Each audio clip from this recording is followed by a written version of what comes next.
Yeah. So yes, here we are again. Are we still on the subway?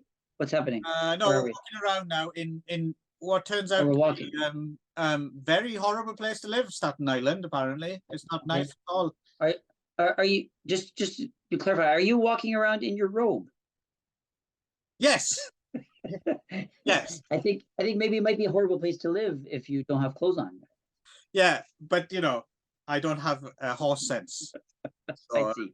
Okay. so yes, welcome to Septic Shock Road Trip, our state-by-state guide through independent horror cinema of the golden age, American horror cinema, or horror cinema adjacent, I suppose, for our first entry. So we have our final of our 2 Staten Island double bills, and finally, you'll be pleased, Ron, we are out of New York City after this show. Hooray! Hooray! Fuck the big We're apple. going somewhere else in New York State, though, I guess. We're going to the totally, utterly different and entirely, unbelievably the world of New Jersey. New Jersey, right? Yes, yeah. Which actually, where I think part of our first film was shot. Our first film was shot in Staten Island and Verona, New Jersey. Right.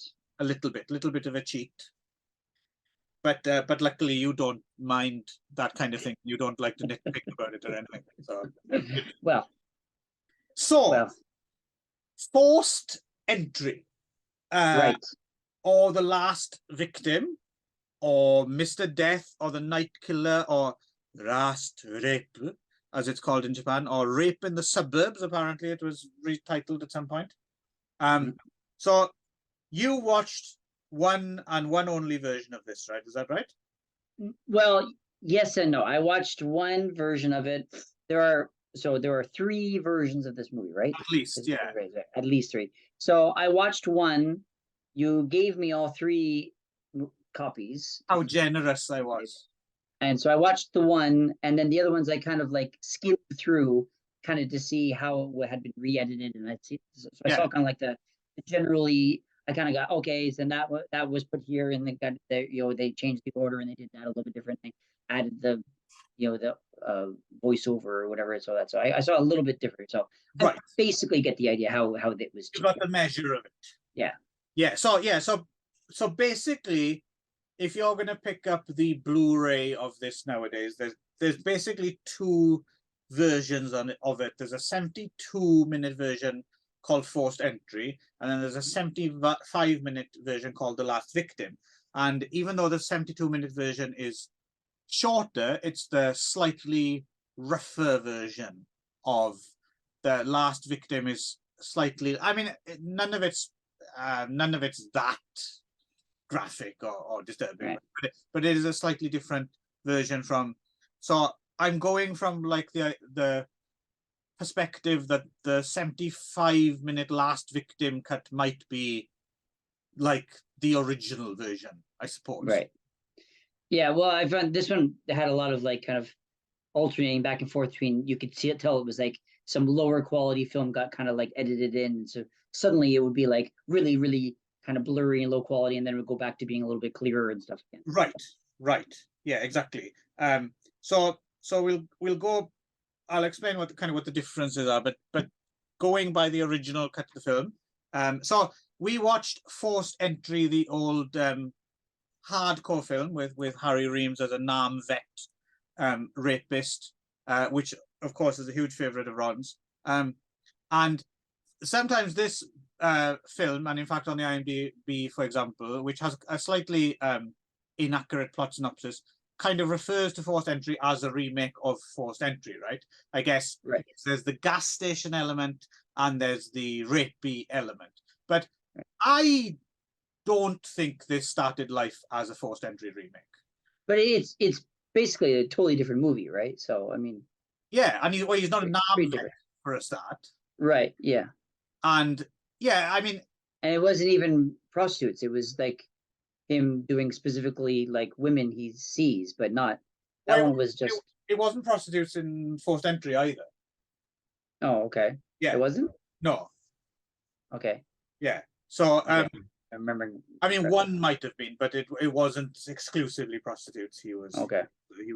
Raping and killing, and It just felt like a very totally different movie. I mean, yeah, similar in themes in terms of that there was about rapists, but it felt like a well, I expected it. I thought it was just another re-editing or a totally like yeah, a remake of that one. And so, but it was it's just the title, right? So yeah. people saw they were both called Forced Entry, and I suppose then made the jump. He's also a gas station attendant rapist, and then maybe hadn't actually bothered to sit down and watch it, Right. And decided, it's a remake, but I don't think it is at all. It's quite possible that maybe when they put this out, when they re-released it, it's quite possible that maybe they thought, this title, people might think it's that other film. Right. You know, yeah, just like a marketing thing, right? So yeah. But it's not really, there's no real connection between the two, I don't think, right?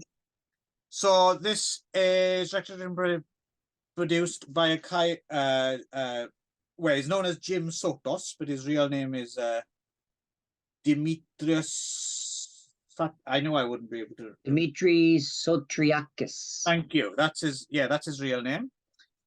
Who made the Super Weapon. It was kind of a martial arts documentary before this, with the same writer producer Henry Scapelli, who's a comic books guy, I think, and he went on to direct the likes of Sweet 16 and Heart Moves. And it stars Ron Max, who reminded me a little bit of a young Robert Englund, a little bit. Okay, yeah. Who's in a few things. I looked him up. One credit of his jumped out at me as something I'd quite like to see. The same year as this, he was in an obscure Bigfoot or Sasquatch movie called Sasqua, which I'd never heard of. Okay. But I'm all about obscure Bigfoot and Sasquatch movies, so I'm going to be on the lookout for that. And he has quite a big role in kind of, I suppose, Jackie Chan's first big attempt to crack the American market, The Big Brawl, right? He's in that. I don't remember. I haven't seen that film in a long time. But yeah, he works at a gas station, and it also has two female actresses that I actually recognized. I never expected to recognize anyone in these movies, but you'll get. Yeah. So first we got Nancy Allen, who I recognize from, she's the female police officer in RoboCop. Yeah, she's in loads, and of course Mrs. Brian De Palma, was former in a bunch of his films. Right. Okay. Yeah. And so she plays like a small part as a hitchhiker. Yeah. Right? Before this, she was in. She had a small part in The Last Detail, I think, and then after this, she got Carrie, right, which is her kind of slightly bigger, role, right? And then, of course, the main woman in the Forced Entry is Tanya Roberts. Yes, I know her as from that '70s show where she was. Okay. So, and then she just recently passed away, actually. Right. But I don't know what she was probably in lots of other movies like that, I guess. But well, I knew her from the Beastmaster. She's in the Beastmaster, right? Yeah. Yeah. So, but I guess this was her first movie, right? Yeah. This is her first one, and but she played last year, actually. Yeah. She plays and A View to a Kill, of course, right? Right. Yeah. She's like a suburban housewife with kids, and it's never really explained or gone into much detail, and it doesn't really make a difference, but she's having some sort of problems with her husband, right? Her husband acting cold towards her or something. Yeah, but it doesn't say why or never explains why. So it's fine to me, but anyway, apparently something they didn't bother getting into, and so I assume that was in another version of the script where they actually hashed it out or whatever, but maybe. So Carl, as played by Ron Max, who's this kind of creep who works at the gas station, is very nervous around women, has a pet rabbit. Unusual. I assumed something bad was going to happen to that rabbit at some point, but the rabbit survives the movie. And I thought so too. I thought, when you have movies about psychopaths, usually the rabbit usually gets it, especially when he's like, I think it was like a Mice of Men thing. Yeah. Put the rabbit, Lenny. It's not a good place for a rabbit to be in a psychopath's house, right? But this one survived. So way to go, that rabbit, who now actually is a board member on AT&T. So there you go, success story. Not all rabbits belonging to psychopaths end up in a boiling pot. He made it. Yeah, he did. Yeah, good old Ralph. So yeah, so he zeroes in on Tanya Roberts, and in the meantime, he murders a few other women, right? Again, in this cut, not in any particular, a lot of it just kind of off screen, right? You don't really. Yeah, it's so very much a non-gory graphic movie at all whatsoever. Yeah. It's very, it was like a TV movie. So it Yeah, was so, yeah.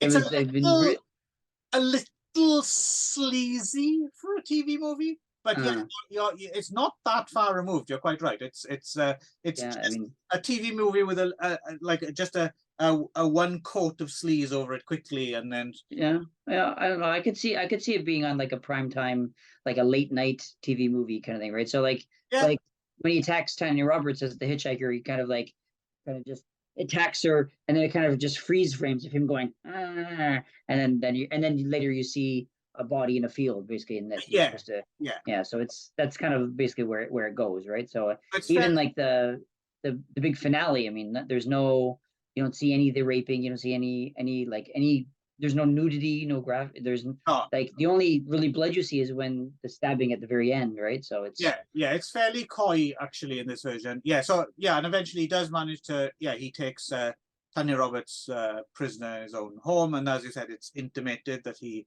has his way with her, and then in a kind of fairly anticlimactic ending, she quite easily gets a knife away from him and stabs him to death. And that's it. The only thing I did quite like just I thought it was quite a nice little nasty bad taste in the mouth just at the very end, because obviously she's there now covered in blood and with a knife in her hand, and there's a dead body, and the kids come home, and you just get an exterior shot of them right home and opening the door. right They were only missing a or something. yeah. So I thought, okay, that's all right, but or like one of those like filters where it looks like blood is running over the film, you know, like the blood runs down, right. yeah. But other than that, yeah, surprisingly restrained. I think Ron Max is quite good. I think he's quite a good like really uncomfortable, like the scenes where he's driving with Nancy Allen in the car and he's trying to make conversation. As I guess some people would say in this situation, the cat's got your tongue. And there's just, Nancy Allen's just like, the fuck are you talking? She's quite rude as well, actually, to be fair. I mean, she doesn't deserve to be murdered, but she says like, I wanted a ride, not a monologue. And it's like, wow, okay. It's not a grateful hitchhiker. Because he's creepy, but he's not at that point, he's not doing anything bad to her. Right, yeah. He's just I mean, he's kind of creepy, but he's also like, kind of falls into like, I guess the old cliche that, he also stutters a lot, like the, the mentally handicapped person who's like, who's also a little bit violent, but also can't talk like normal, right? So yeah, so but it was, he was okay. He was decent for like a. He was all right, considering actually if he wasn't stooping over and deliberately acting like that, especially for the era when kind of long hair and stuff was in. I mean, he's I could imagine some people thinking he's quite a presentable, quite handsome, kind of strapping young man, really. Right. So it's weird casting in that they didn't choose someone like really obviously obnoxious looking, right? Or it's a bit more. But I thought he's all right. He it's not a brilliant performance, I think, but you can tell he's trying something, right? Like he doesn't go full on, he doesn't go full on psycho from the beginning. So yeah. He's trying to be subtle with it, and see what he does in this Sasquatch movie if I manage to track it down.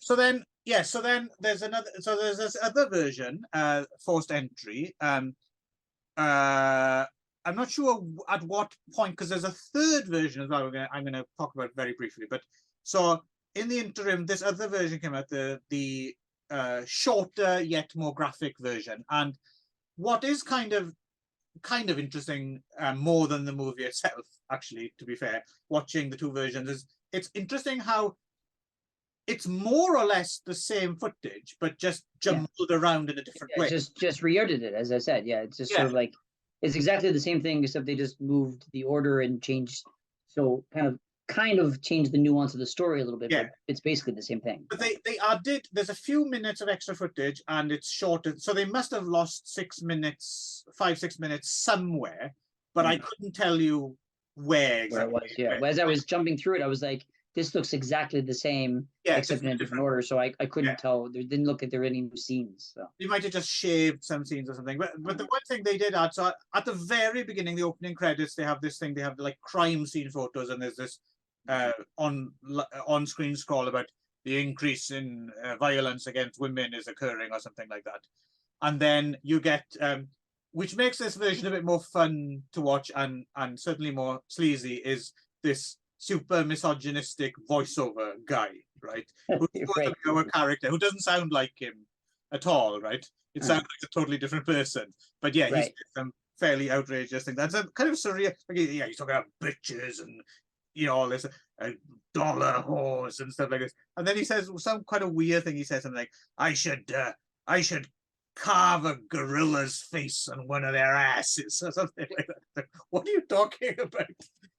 I thought that was quite amusing. So he's quite funny if you're in the mood for that kind of thing. And then there are these inserts which kind of, so he has a flashback to raping this quite good looking woman who's forced to run through the forest topless. There's that added in, and then there's like an extended bit to another killing, the girl in the shorts, right, with the bicycle. Okay. That kind of, there's an extent. It's obviously shot at a different time with a different actress, but they try and make it look, because they have some white shorts that look a bit like hers, so that's a bit more graphic. But again, not that much more graphic, but it does up the sleaze factor a bit. Right. And that's kind of the main difference. If you're going to, I wouldn't really recommend this film in any form. I don't know about you, Ron, but if I was going to watch it, this version's preferable, just because at least you get a little bit of sleaze, you get a little bit of nudity, you get some nice tits. I mean, if you're going to watch it, if you have to. The longer one, you mean? No, the shorter one. Yeah, with the inserts, because it's harder, right? The forced entry one is a harder, slightly harder film. Okay. So then there's a third version, which actually runs about 88 minutes. Which again seems like a lot more, but so this version is like the 72 version, so it's the sleazier version with the misogynist voiceover, right? And it's got those extended, and it's got an extra extended scene. So whatever happens to the Nancy Allen, I don't think it is Nancy Allen, but there's like a scene with that character naked on what seems like a beach, like being forced to give him a blowjob or something. So that's a bit longer. The flashback rape the woman whose car is broken down, that was in the 72-minute version, actually plays twice in this. Okay. And then at the very end, they add about 2 or 3 minutes of exterior shots of some buildings that were in the film, and some voiceovers, like people saying, he used to come in this store all the time, I had no idea, that kind of thing. And then finally, I guess, supposed to be Tanya Roberts' character talking about how she hasn't been able to sleep since, and it's traumatized. Or like they just wanted to add just like an extra bit of bad taste just at the end. Right, yeah. Just to make it a bit more grim. And that's pretty much about it. I think this version came out somewhere. This is the one that crept out on video. I think it's from the copyright on it is from 1981, but I don't know when it actually creeped out on video. That seems a little early to me, but possibly. So that's the last victim. I don't think either of us were particularly impressed by this, were we? Yeah, it was especially considering I thought it was the same as the hardcore movie. I was kind of prepared for prepare myself for more hardcore, and it was basically the other end of the spectrum. Like there was like almost nothing. It was like it was barely you could I'd argue it's barely even a horror. I mean, it was just sort of like really more of a suspense thriller, but Yeah. like kind of boring actually because nothing much really happens really. So Yeah, no, it's not. I mean, it's not the worst thing either. yeah, I mean I've seen worse. You've Yeah, made me watch worse in the past, but yes, I have. yeah, it was My okay. great pride. I Yeah. have done that, and I shall continue to do so. Don't worry. Sure you will. Um, right. So, on to the second part, and this is well, what most viewers. Whoa, Clive, what happened? Your clothes changed. What's happening here? That's you know, it's the magic of movie Of the magic. morning wood. Yeah, yes, well, yeah, exactly. Even though that's not the show we're doing, but Yeah, it's different show, right? So it's it's the yeah, shock of the septic. the podcast magic. Yeah, or Yeah. it's not even a podcast; it's a YouTube video. Yeah, I guess so. Keep It's going, you'll get something YouTube, right eventually. YouTube magic, YouTube nonsense magic. Okay, good. Okay, anyway, Yes, and so this where film, were we? anyone who's familiar with it will probably know it as Combat Shock, which is the title Trauma put it out as. But we're talking about the original director's cut version, American Nightmares specifically, right? Which Right. 97 minutes. Had you seen So sorry, Combat Shock this before? no, I hadn't. So Okay. this was not Trauma. It was Trauma, right? Wasn't made by Trauma, no. Trauma only but distributed it. they distributed it. Okay, so Yeah, but not was it changed between the two versions? There was, I think, it was cut down a little bit from what I understand, and then Trauma added. See, this was something I was trying to figure out, and I looked up. I had heard that Trauma added like war footage or something to it. Okay. But all that stuff at the beginning, the Nam stuff, is in the original film, so they certainly didn't add that. So I don't know if they added just a few, because I didn't go and watch the Trauma cut as well. I originally saw this film. So when it first came out in cinemas in Combat Shock, it was cut, and it was Trauma released it, and then years later they brought out a director's cut on Trauma. I used to have the old VHS director's cut, which I think is more or less the same as this version, which is now on Blu-ray. But there could still be like a few. They might have thrown in a few extra like explosion scenes from another film or something like that. Oh, okay. I think, it's cut.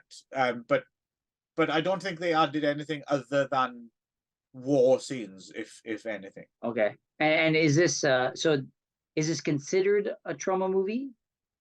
No. I don't think it's Trauma canon. No. Oh, okay. But it's kind of weird. I don't know. I mean, Trauma kind of had a knack of picking things, right, that certainly add up to like a. It's not a Trauma movie in the way that Toxic Avenger or Class of Nukem High or something is, but then again, it does sort of fit the Trauma aesthetic, doesn't it? Well, that's the thing, is I started to watch it and I was about 10 minutes in when I kind of looked it up on IMDb and saw that it was attached to Trauma, and it's sort of like I was kind of like, that makes sense because it sort of had a Trauma feel to it. So I was I'm surprised to hear that actually I didn't really realize that it wasn't originally a Trauma. It was just released by No, it's not really nice Trauma, but yeah, but I know it has a Trauma feel at moments, at least, anyway. Yeah, I know there's something Trauma had. Somehow, even though they picked up all these different films that were quite different from what they did, there's some things, and there's like a grimy like 80s kind of. It's difficult to put your finger exactly on what it is, but you kind of know what it's there in this. It's there in a much lesser film they put out, like something like Surf Nazis Must Die. It's also in Story of a Junkie, which is another film they put out that they didn't make, but it's also there in Toxic Avenger, Nukem High. Or there's a Trauma aesthetic, isn't there? I think. Yeah, I would think so. So that's why I thought when I saw that, I was like, that okay, I get that. I can kind of see the trauma aesthetic. I'm not a trauma expert, but I kind of got a trauma vibe from it anyway, from what I know of trauma. So. Yeah, I mean, I've never felt that the director Buddy Giovinazzo. I don't think I don't feel as if they ever felt like the need to distance themselves from a trauma brand, or we regret putting it out on trauma or anything like that. You know, right. I mean, trauma did push it to a bigger audience than it got. Right. I don't know if you listened to the commentary track at all. It's quite a fun commentary track, including Buddy Giovinazzo and his brother Ricky, who stars in the film, and talking about how it really found its audience like a couple of years after it was made. It was made in '84, and it got released. I think they say it played 42nd Street on a double bill with that movie, that David Carradine movie, P.O.W. The Escape of all things, and that's apparently when it found its audience, you know, because I guess it's a pretty rough watch, right? It's yeah. It's certainly not a feel good film for all the family, right? yeah, pretty grim. Yeah, grim is the word. Yeah, so made by Buddy Giovinazzo in Staten Island, starring his brother Ricky G, who also, he's the guy who did the music for the film as well. Oh, okay. Which is actually I quite like that. It's that weird. There's like a particularly kind of, I don't know if it's upbeat exactly, but there's one little kind of like synth number right there. Yeah. The when they're standing in line, when he's standing in line at the unemployment office. Right? Yeah. So kind of like upbeat, like quite a catchy little. I quite like that. Yeah. It felt a little out of place, I think, but yeah. Yeah, but I somehow I like it anyway. Yeah. So Ricky G stars as a kind of traumatized PTSD Vietnam War veteran. We first see, the first thing in the film we see him in country, kind of gunning down a Vietnamese woman, like a Viet Cong, and then basically kind of deserting, right, running away. And we kind of slowly find out more about what the reality that might have happened there as we get further along into the story, right? Like how complicit he was in. I suppose it's supposed to be like a My Lai kind of massacre, right? Something like that has happened, where the American soldiers have like gunned down an entire village or something, civilians and stuff. But he wakes up from his flashback, and we discover he's living in a shithole apartment with a wife and a child that he can't feed, and the little boy seems to be deformed in some way, right? There's something wrong with in some way. Yeah. It's, I mean, I saw a review that kind of compared it to E.T. It was sort of a couple years after E.T., so it was like, it looked similar to E.T. It's like this kind of slimy puppet that's meant to be a baby. And it cries the whole time because it's hungry, and as well, I suppose it's intimated that it's that I guess Agent Orange or something was. I think it actually says that, I think, at one point, where Agent Orange has caused it to be deformed, or that's what it's like, this real disgusting like thing that's supposed to be their baby, but I don't know. I remember when I went to the war museum in Saigon. Actually, there's a whole section of the museum with photographs of mutations and things that were apparently a result of Agent Orange. If you ever go to Saigon, it's quite fascinating to go to the war museum there, actually, because it's obviously it's good to see things from the other side as well. But what's fascinating is I went through the whole museum, and not once did I see any reference to like a civil war of any kind. So if you were to go by the war museum in Saigon, it's like America attacked us for no reason at all. It's like a very bizarre way of looking at the war. Right. But fascinating. They also have speaking of Agent Orange, they have a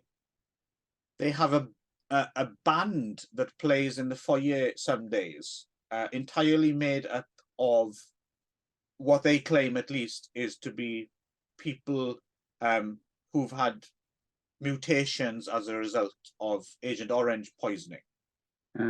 So like the guy up front, who I can't remember what instrument he was playing, like not only did he not have any eyes, he didn't have any eye sockets.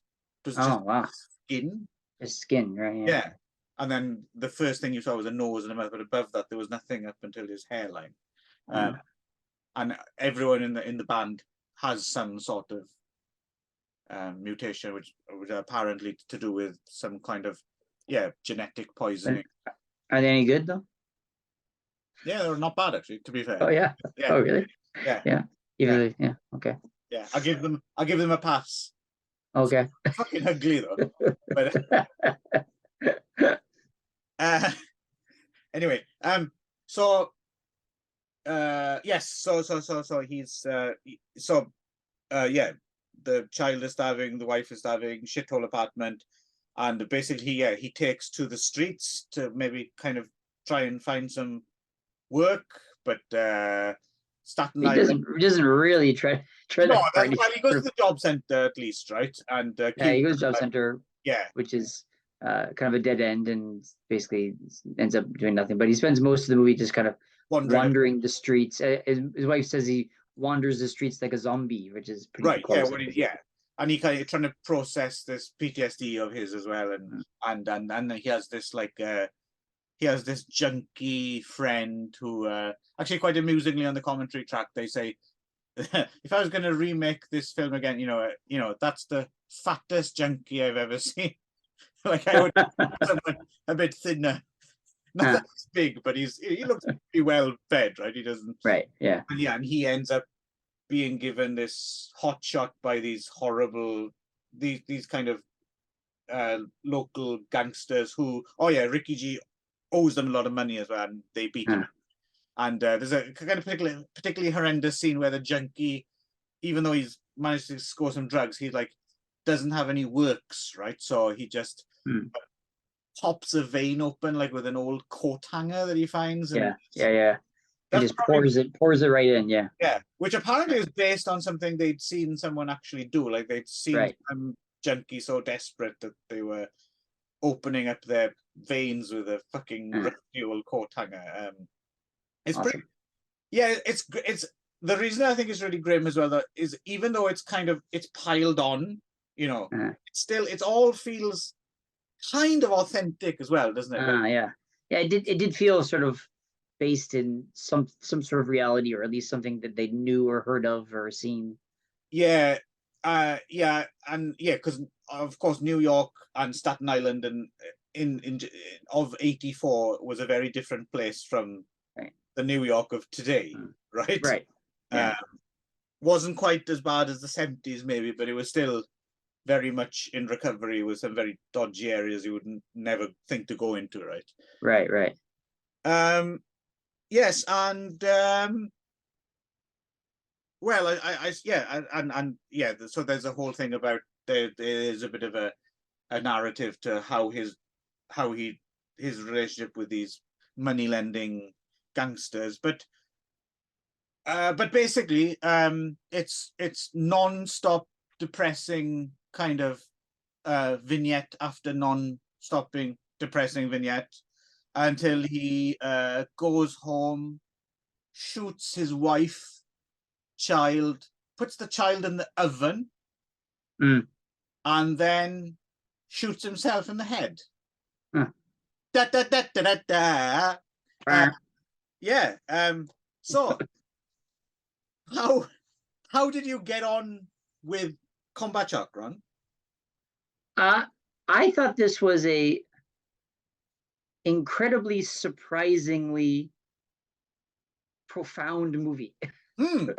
Yeah, I thought it was. I was like, for the for the fact, for the budgets, I mean, basically they made everything gritty by painting over it with like a black watercolor brush. Like you could tell that you could see them where they were just painting the set to make it look dirty, right? And it was like ultra low budget, right? And they've got this like, and especially with this weird puppet baby with like canned crying sound effect in the background. So I was like, at first I was like, what is this movie? Like, but I thought, to be honest, I thought the original, is it the original or the second title, The American Nightmares, is American Nightmares is the original title, I think. It suits better, right? Yeah, I think it's a much better title, because Combat Shack, I mean, yeah, there's some some combat stuff in there, and it's all PTSD and stuff like that, but I think American Nightmares makes it, I mean, his life is like a nightmare,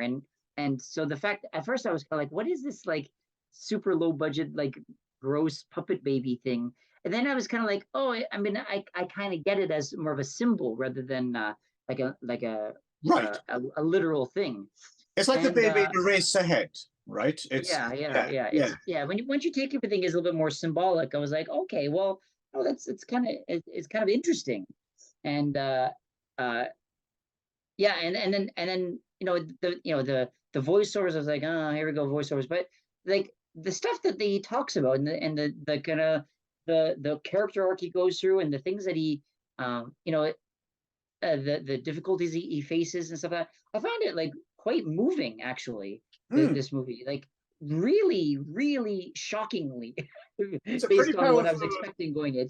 It's a lot more powerful of a movie than you would expect from this thing, right? So it really kind of sat with me afterwards, and I was like, oh wow, I mean, yeah, it's grim, and it's not exactly a fun watch, but it was, there was a lot more depth than I would ever have imagined this movie ever having. So I was quite impressed by that. So kudos to them for the script, I guess, right? I think the script and the performances much more decent than it deserved. I think it deserved a better treatment. I think it was too bad. Yeah, I mean, it's interesting. I mean, he's good, his wife's good, I think, and yes, in a way, it shouldn't work, like you said, the puppet baby and stuff like that. It should work against it, and also every now and again, like when they're doing, because clearly it was shot without sound, and every now and again, when they've layered in like background noises or things on the television and stuff, like they're quite comical. Like they don't seem to be taking it too seriously. There's all these weird little jokes in the background and stuff. That should work against it somehow. But I think so, oddly enough, it doesn't. Like there's a couple parts where you're like, oh, okay, it's meant to be kind of a little bit amusing, maybe a little bit of comic relief because of the unending grimness of everything, right? Kind of thing, and but so I think it kind of works in that way. It kind of makes it more palatable, I think, in general. But yeah, I was, at the end of it, I was kind of like, wow, that movie was way better than it should have been. So yeah, it is an interesting one. I suppose the other way you could look at it as well is it's just like one kind of big sick joke or something. But I agree with you. It feels as if it feels a little bit more heartfelt like that, even though it's kind of a bit, if you were to take it super seriously, I suppose you could argue it's a bit cack-handed and they've dropped it all here and there. But weirdly, there's some alchemy at work where the end result is actually a lot more effective than either what they were trying to do, maybe, or what they accidentally did. It's like they've come up with something, all not by accident, because that makes it sound as if they haven't, but it's, I can't imagine it was exactly what they were going for either. Do you know what I mean? Yeah. It was almost like that they sort of found it along the way rather than rather than intended on it from the beginning, right? So yes, and I always appreciate films like that where, and I suppose it happens, it has to be in this kind of low budget realm in a way, because you're shooting it piecemeal over weekends, and it's slowly evolving, and maybe some days you can't get this actor back, so you shoot something else, and then the longer it takes, you're having a different take on it. And so I think these kind of films have to happen in that low budget environment where there's kind of gestation period where this room to breathe, organically happens, right? Yeah. You couldn't do it to a deadline, right? Right. Yeah. Or big budget producers breathing down your neck, right? Right. So, Yeah, exactly. It's kind of been allowed just because they didn't have the money up front to do it all in one right. go. It's kind Exactly. of allowed to turn into whatever the end result Right. is. Oh, good. I'm glad you kind of enjoyed, if that's the word, a combat job. Yeah. Well, I mean, of course, it wasn't a perfect movie, and No. yeah, but I mean, it still had flaws. You could pick it apart, but I was just really stunned at how much it affected me. You know, considering what I was expecting at the very beginning. I was like, oh, okay, here we go with one of these movies, and then I figured, oh, it's a trauma movie. Okay, so then that became its whole other kind of set of associations. Oh, it's trauma, which of course it wasn't, but I thought it was. And then this weird baby, because it was like, what is, and then I was like, wait a second, hold on. Yeah, so I wish they'd stayed with the original title, though. I think it fits it better. Yeah, well, but I guess combat shock gets bummed in seats, right? Yeah, I guess, yeah. So it's definitely one of the best films that Trauma ever put out or have been associated with, I think. right, yeah, but not because not through any of their not because they did anything, just because they took it. Well, to be fair, they did at least recognize it as something that would kind of fit their brand in a way. Right.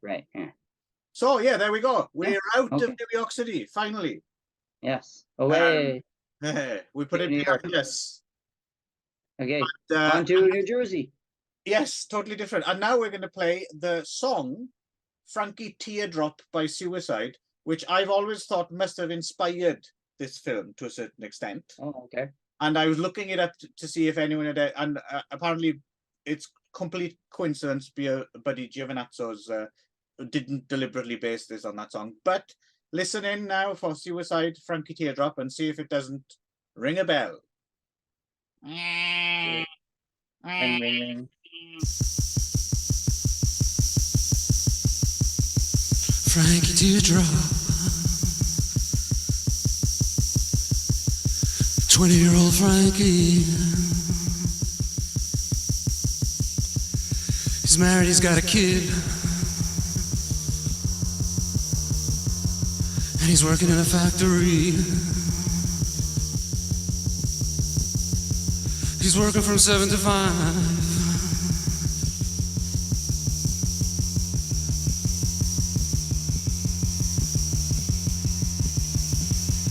He's just trying to survive. Well, let's hear it for Frankie. Frankie.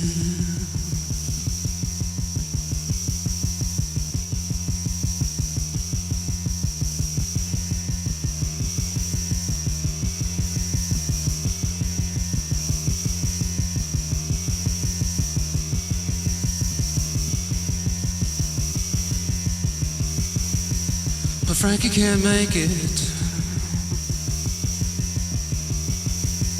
'cause things are just too hard. Frankie can't make enough money.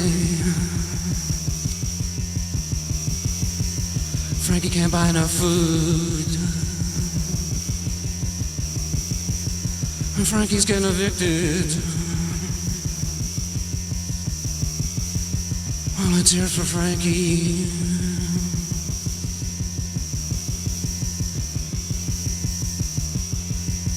Oh, Frankie.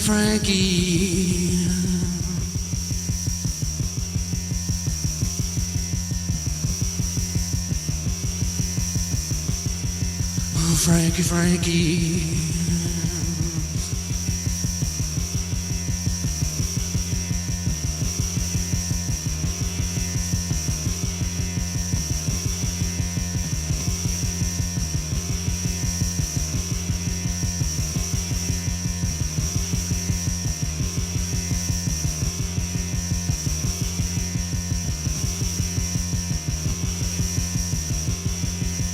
Frankie is so desperate.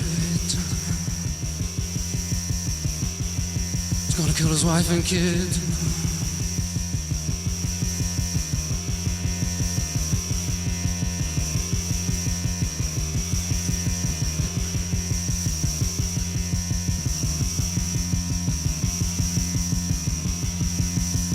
Frankie's gonna kill his kid.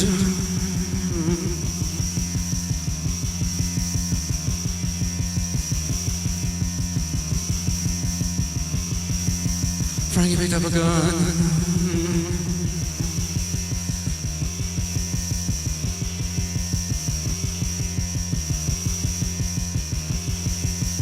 Pointed at the 6-month-old kid in the crib. Oh, Frankie.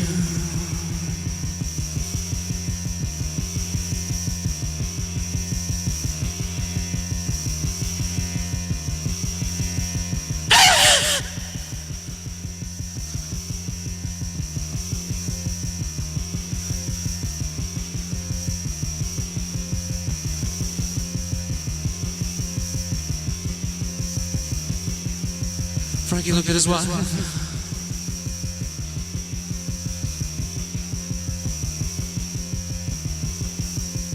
Shut up.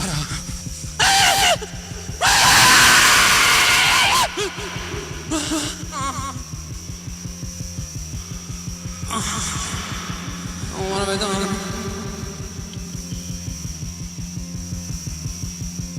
Let's hear it for Frankie.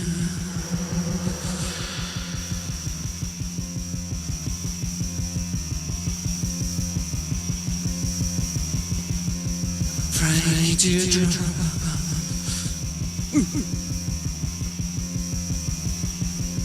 Frankie with a gun to his head. I know it! Frankie's dead.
hell.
We're all Frankies. We're all lying in hell.